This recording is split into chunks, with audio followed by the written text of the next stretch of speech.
பிதா குமாரன் பரிசுத்த ஆவியின் திரியேக நாமம் நம் அனைவரையும் ஆசீர்வதித்து காப்பதாக. ஆமீன்.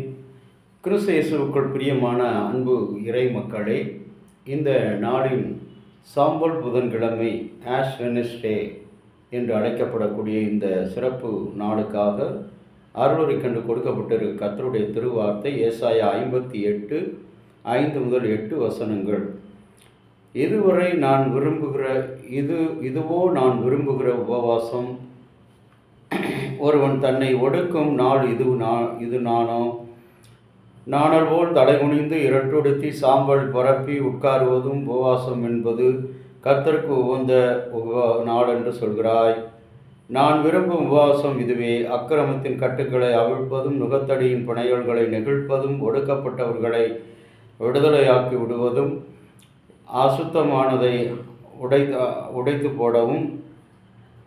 உடைத்து போடுவதுமே, பசித்தவனுக்கு உன் ஆகாரத்தை பகிர்ந்து கொடுப்பதுமே, தங்கும் இடமில்லாத சிறுவனுக்கு வீட்டிலே சேர்த்து கொள்வதும், ஆடை இல்லாதவனை கண்டால் அவனுக்கு ஆடை கொடுப்பதுமே, இது உன் இனத்தானுக்கு உன்னை ஒழிக்காமல் இருப்பதுமே. அப்பொழுதுமே உன் வெளிச்சம் விடிய காலத்து வெளுப்பை போல் வெளுக்கும், உன்னுடைய சாயம் சீக்கிரமாய் உன் காயம் சீக்கிரமாய் சதை மூடும், உன் நீதி உன் முன்னால் செல்லும், கர்த்தரின் மகிமை உனக்கு பின்னாலே செல்லும் வந்து காக்கும் என்றார் என்பது.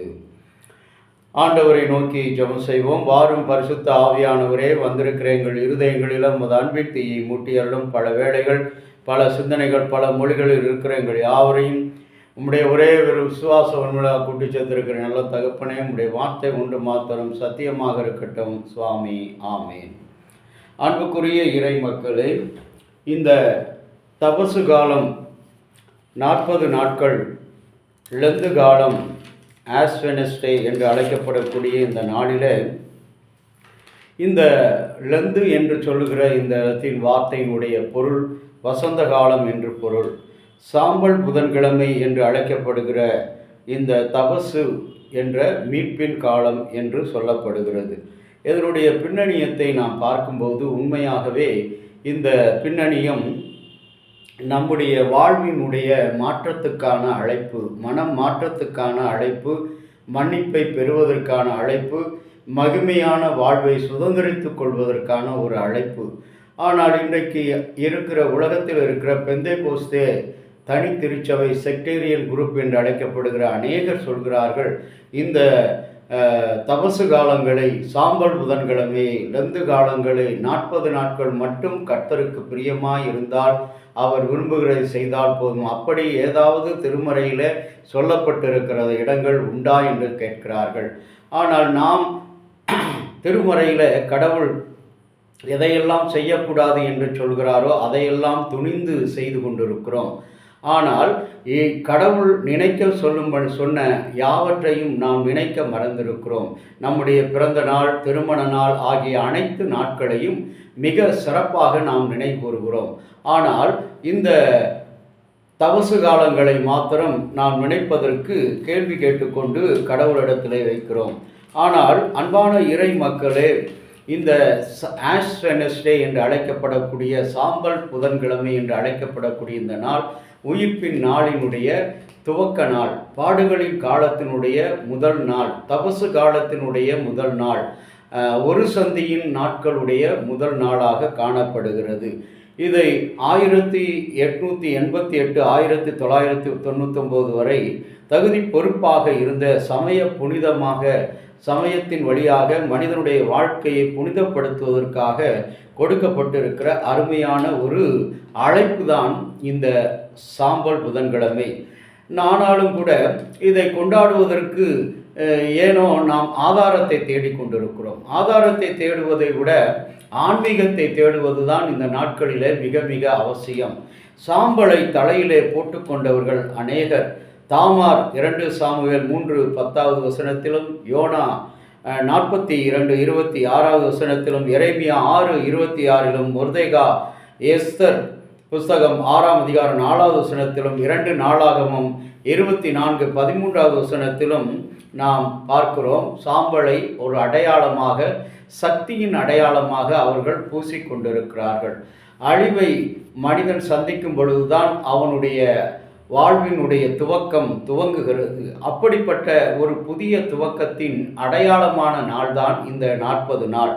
இந்த 40 நாட்கள் கொண்டாடுவதற்கு திருமறையிலே ஆதாரம் இருக்கிறதா என்று கேட்டால், 40 நாட்கள் நோவா தன்னுடைய வாழ்வினுடைய புதிய துவக்கத்தை, புதிய உலகத்தை, புதிய பிறப்பை பெற்றுக்கொள்கிறான் பெரும் வெள்ளத்துக்கு பிறகு.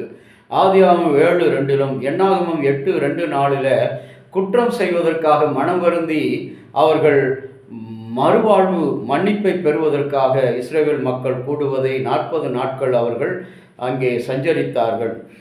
யாத்திராகமம் 34:27-28 மோசே 40 நாட்கள் புசியாமல் குடியாமல் தேவனோடு இருந்து ஒளியின் வாழ்வை பெற்றுக்கொண்டான். ஆனால் இந்த 40 நாட்களும், இந்த தபசு நாட்களும் என்று அழைக்கப்படுகிற இந்த 40 நாட்கள் பொதுவாக ஆங்கில மாதத்தில் பிப்ரவரி, மார்ச், ஏப்ரல் ஆகிய மாதங்களை தொடர்ந்து வரும். எபிரேய மாதங்களில் பார்க்கும் பொழுது ஷேபாத், ஆகா, நிசான் போன்ற மாதங்களிலே இது வருகிறது. சாம்பல் புதன், லெந்து காலம், 40 நாட்கள் இவர்களுடைய வரலாற்று பின்னணியங்களை நாம் அறிந்து கொண்டோம். 40 நாட்கள் இஸ்ரவேல் மக்கள் இந்த ஞாயிற்றுக்கிழமை தவிர்த்து உயிர்ப்பிலிருந்து புதன்கிழமை வரை அவர்கள் கொண்டாடுகிறார்கள். 40 ஆண்டுகள் இஸ்ரவேல் மக்களை அரசன் ஆண்டு வந்தான், நீதி தலைவர்கள் ஆண்டு வந்தார்கள். 20 ஆண்டுகள் அவர்கள் உண்மையாக ஒரு அரசாட்சியை இஸ்ரவேல் மக்களுக்கு வழங்கினார்கள். 40 என்பது ஒரு தலையீற்றை, ஒரு யுகத்தை குறிக்கக்கூடியது. யாத்திராகமம் 24 மோசே தன்னுடைய ஒளியை பெற்றுக்கொண்ட அனுபவம். எண்ணாகமம் 13 அங்கே வாக்கு பெற்று 40 நாட்கள் கடவுளுடைய வாக்கு தத்தத்தை பெற்றவர்கள். 40 நாட்கள் கோலியாத் அங்கே இஸ்ரவேல் மக்களுக்கு விரோதமாக சவாலிட்டதை தாவீதினுடைய வாழ்க்கையில் ஒரு புதிய திருப்பத்தை கொடுத்தது. எலியா 40 நாட்கள் ஆண்டவருடைய உணவை உண்டது, ஒரு புதிய ஒரு பரிணாமத்தை பெற்றது. யோனா 40 நாட்கள் நினிவேயினுடைய அழிவுக்கு மனமாறும்படி அவர்களுக்கு உச்சரித்தது. ஆகவே அன்பான இறை மக்களே, இந்த உயிர்ப்பு பெருவிழா உங்களுக்கும் எனக்கும் ஒரு 3 காரியங்களை, இத்தனை வரலாற்று பின்னணியங்கள் அடங்கிய, இவ்வளவு ஆன்மீக உண்மைகள் அடங்கிய இந்த தபசு காலங்கள், சாம்பல் புதன்கிழமை என்று அழைக்கப்படுகிற இந்த சாம்பல் புதன்கிழமையில் உபவாசம் இருக்க வேண்டும். முதலாவது அங்கே ஏசாயா தீர்க்கதரிசியிடம் ஆண்டவர் இதுவா நான் விரும்புகிற உபவாசம், உண்மையான உபவாசம். பக்தன் பாடுகிறான், உண்மையாய் உபவாசம் எது? அது உண்ணாமல் இருப்பதா? ஒருவேளை உணவை நாம் உண்ணுவது வரலாற்றில் இவர்கள் அரசர்கள் காலத்தில் பார்க்கும்போது ஒருவேளை உணவை உண்பது மாத்திரம் உண்ணா நோன்பு, இல்லை 3 வேளையும் விட்டுவிட்டு ஒரு உணவை மாத்திரம் வெறுப்பது என்று சொல்லக்கூடிய பல பொருள்களை கொடுக்கக்கூடியது. இந்த உபவாசம் என்பதுதான் இந்த நம்முடைய வாழ்வினுடைய சக்தியாக இருக்கிறது. ஆண்டவராகிய இயேசு கிறிஸ்து ஒரு பெரிய கொடிய பிசாசு பிடித்த ஒரு சிறுவனிடத்திலிருந்து அதை விரட்டும் பொழுது அவர் சொல்கிறார், இந்த வகை பிசாசு சீடர்கள் கொடுக்கிறார்கள், கேட்கிறார்கள், எப்படி இந்த பிசாசு போகும்? ஆனால் அவர்கள் கேட்கின்ற கேள்விக்கு ஆண்டவர் சொல்லுகிறார், இயேசு கிறிஸ்து எவ்வாறு கொடிய இந்த பிசாசு உபவாசத்தினால் அன்றி வேறு ஒருவராலும் போகாது என்று சொல்கிறார். ஆகவே உபவாசம் என்பது நம்முடைய ஆன்மீக வாழ்வினுடைய சிறந்த ஆற்றலாக இருக்கிறது. கிபி 325 நிசையா மாமண்டத்தில் இந்த ஈஸ்டர் பண்டிகை அங்கே புதிய ஒரு பரிணாமத்தை கொடுத்தது. இந்த ஈஸ்டர் பண்டிகையில் திருமுழுக்கு பெறுகிறவர்கள் தங்களை ஆயத்தம் செய்கிற நாட்கள் தான் இந்த 40 நாட்கள். அவர்கள் 40 நாட்களும் ஜெபத்திலும் தியானத்திலும் வேத வாசிப்பிலும் அவர்கள் நெருங்கி இருக்க வேண்டும். அப்படி நெருங்கி இருக்கும் பொழுதுதான் திருமுழுக்கு பெற முடியும். ஆகவே அப்படிப்பட்ட உண்மையான ஒடுக்குதலை, ஆன்மீக ஆற்றலை உங்களிலே எண்ணிலே அது கொடுக்கக்கூடியதாக இருக்கிறது. இரண்டாவது இறை வேண்டல். இந்த லெந்து காலங்கள் உன்னையும் என்னையும் இறைவனோடு இணைய செய்கிற ஒரு வாழ்க்கை. இந்த வாழ்க்கை கிபி 6 வரை 621 போல கிரகோரி என்று சொல்லுகின்ற அந்த மனிதன் சொல்லுகிறார், ஈஸ்டர் பண்டிகை முன்முற்று அவர்கள் புதன்கிழமை, ஞாயிற்றுக்கிழமை தவிர புதன்கிழமையை துவக்கமாக வைத்து இந்த நாளில் இருந்து நாம் செபத்திலே நாம் கலந்து கொள்ள வேண்டும். ரோமர் 12ஆம் அதிகாரம் 23. முதலாவதாக இந்த இறைவேண்டல் என்பது கிறிஸ்தவர்களுக்கு மாத்திரம் அல்ல, திருமுழுக்கு பெறுகிறவர்களும் கடவுளுடைய மன்னிப்பை பெற விரும்புகிறவர்களுக்கு மாத்திரமே வழங்கப்பட்டது. அதற்கு பிறகுதான் இந்த கிரகோரியன் வந்து 320 கிபி 6 முதல் 622 போல என்ன சொல்கிறார், எல்லா கிறிஸ்தவர்களும் இதில் இருக்க வேண்டும். ஆதாரமாக ரோமர் 12:23 எல்லோரும் பாவம் செய்து தேவனுடைய இரக்கத்தை மன்னிப்பை இழந்தவர்களாக இருக்கிறார்கள். இன்றைக்கும் கூட இந்த லெந்து காலங்கள் குருமார்களாகிய எங்களையும் விசுவாசிகளாகிய உங்களையும் ஒருவருக்கு ஒருவர் இணைந்து செபிக்க அழைக்கப்படுகிறோம். 2 கொரிந்தியர் 5:20 பார்க்கிறோம். 2 கொரிந்தியர் 6:2 இதுவே அனுக்கிரகத்தின் காலம், இந்த நாட்கள் அனுக்கிரகத்தின் காலம். இதுவரை நீ ஜெபித்த ஜெபத்தில் ஒரு ஆண்மை இல்லை, பலன் இல்லை, வலிமை இல்லை, சக்தி இல்லை, ஆற்றல் இல்லை, குப்பையும் கூலமாக உன் உள்ளம் நிறைந்திருக்கிறது. ஆகவேதான் எரேமியா தீர்க்கதரிசியை அழைக்கும் பொழுது 12ஆம் அதிகாரத்தில் ஆண்டவராகிய கடவுள் உன்னை பிடுங்கவும் எடுக்கவும் நான் உன்னை அழைத்தேன் என்கிறார். ஆகவே இந்த இறைவேண்டல் வழியாக நீங்களும் நானும் நம்முடைய உள்ளத்தில் இருக்கிற குப்பைகள் எல்லாம் நாம் இறைவேண்டல் மூலியமாக வெளியிலே தள்ள வேண்டும். அதுதான் ஆண்டவர் இந்த நாளிலே இந்த தபசு காலங்களில் உங்களுக்கும் எனக்கும் கொடுக்கின்ற ஒரு பெரிய ஆன்மீகமுக்குரிய காரியம். அந்த நினைவிலே தான் இந்த தபசு காலங்கள் இறைவனோடு, கடவுளோடு, இயேசு எப்படி 40 நாட்கள் இறைவனோடு அமர்ந்திருந்து 3 வித சோதனைகளை எதிர்த்தாரோ அதுபோல நமக்கு வருகிற மாமிச பலகீனம், உலகத்தின் பெருமை, ஜீவியத்தின் பெரும் இவைகளை எதிர்கொள்ளக்கூடிய சிறந்த ஆற்றலை நாம் இந்த நாளிலே இந்த 40 நாட்கள் அந்த அடையாளமாக இருக்கிற இந்த 40 நாட்கள் நமக்கு வலிமையை கொடுக்கிறது. எப்படி? உபவாசத்தின் மூலமாக, இறைவேண்டல் மூலமாக. மூன்றாவதாக பார்க்கும் பொழுது இந்த 40 நாட்கள் தர்மம் செய்துதல், தான தர்மம். அங்கே சொல்கிறார் கடவுள் நம்முடைய உபவாசத்தை குறித்து, இதுவரை நீ செய்த உபவாசம் எப்படிப்பட்ட உபவாசம். ஆகவே ஏழைகளை, வீடற்றவனை, ஆடையற்றவனை இணைத்துக்கொள், உன்னுடைய வீட்டிலே சேர்த்துக்கொள். இன்னைக்கு எத்தனை நாட்கள் நீங்களும் நானும் அப்படிப்பட்ட வாழ்வை நாம் வாழ்ந்திருக்கிறோம். ஒருவேளை இதுவரை அப்படிப்பட்ட வாழ்வுக்குள்ளாக நாம் இல்லை என்று சொன்னால், அன்பு கடவுளுடைய பிள்ளையே, ஆண்டவர் இன்றைக்கு அழைக்கிறார். நீ உபவாசத்தின் வலிமையை நீ உணர்ந்து பார். இந்த தபசு காலங்கள் உனக்கு கொடுக்கிற ஒரு அழைப்பு.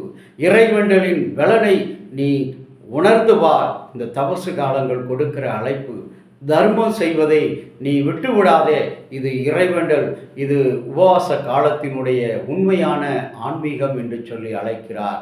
அன்புக்குரிய இறை மக்களே, இந்த 40 நாட்களும் சாம்பல் புதன்கிழமை என்று அழைக்கப்படுகிற இந்த நாட்களையும் சிறப்பு நாளையும் தபசு காலங்கள் என்று சொல்லப்படுகிறது. 3 காரியங்களுடைய வரலாற்று பின்னணியங்களையும் ஆவிக்குரிய பின்னணியங்களும் நாம் கேட்டிருக்கிறோம். ஒருவேளை இந்த வருடத்தில் எனக்கு கிடைத்திருக்கிற இந்த அரிய வாய்ப்பு, கர்த்தருடைய இந்த மீட்பை, கடவுளுடைய ரட்சிப்பை, கடவுளுடைய உயிர்ப்பை என்னுடைய உள்ளத்தில், சிந்தையில், என் கண்களில், செயலில், ஊழியங்களில் பெற்றுக்கொள்ள கடவுள் இந்த நாளில் வாய்ப்பு கொடுத்திருக்கிறார். இந்த வாய்ப்பை ஆண்டவருக்கு நான் நன்றி செலுத்துகிறேன்.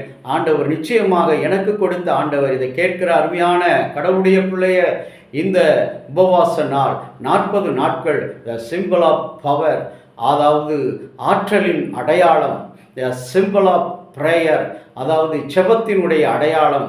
த symbol of help to other, பிறருக்கு செய்கின்ற உதவியின் அடையாளம் இந்த 40 நாட்கள். ஆகவே ஒருவேளை நான் நினைக்கிறேன், அந்த 40 நாள் மாத்திரம் நான் இருந்து விட்டால் போதும், கறி சாப்பிடாம, உண்ணாமல், கலர் சேலை உடுத்தாமல் இருந்தால் போதும் அப்படின்னு நினைக்கக்கூடாது.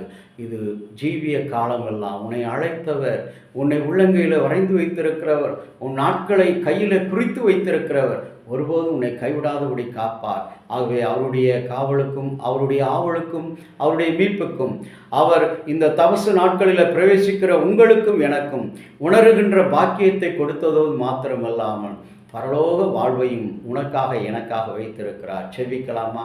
அன்பின் கடவுளே, ஆசீர்வாதமான இந்த 2025ஆம் ஆண்டிலும் உம்முடைய பாடுகளை தியானிக்க 40 நாட்கள் நாங்கள் உம்மோடு நடந்து வர, ஆண்டவரே, ஆவிக்குரிய பயணத்தை மேற்கொள்ள, ஒருவேளை இந்த உலகம் பார்க்கிறபடி புனித பயணம், புண்ணிய பயணம் அல்ல சுவாமி.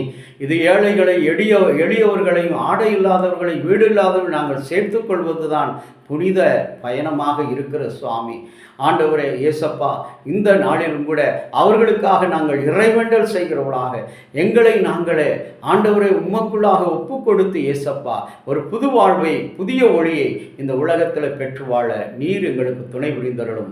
இறைமகனும் மீட்பரும் இரட்சகருமாகிய இயேசுவின் பொற்பாதம் முடிந்து வேண்டிக் கொள்கிறோம் நல்ல பிதாவே, ஆமேன். தந்தையாகிய கடவுளின் அன்பும் மைந்தராகிய இயேசுனுடைய அருளும் பரிசுத்த ஆவியினுடைய நல்ல உறவும் பாதுகாப்பும் உங்கள் அனைவரோடு கூட இருப்பதாக. ஆமேன். என் ஆத்துமாவே கர்த்தரை தோத்தரி, என் முழுவலமே பரிசுநாமத்தை தோத்தரி. என் ஆத்துமாவே கர்த்தரை தோத்தரி, கர்த்தர் செய்த சகல உபகாரங்களை மறவாதே. ஆமேன்.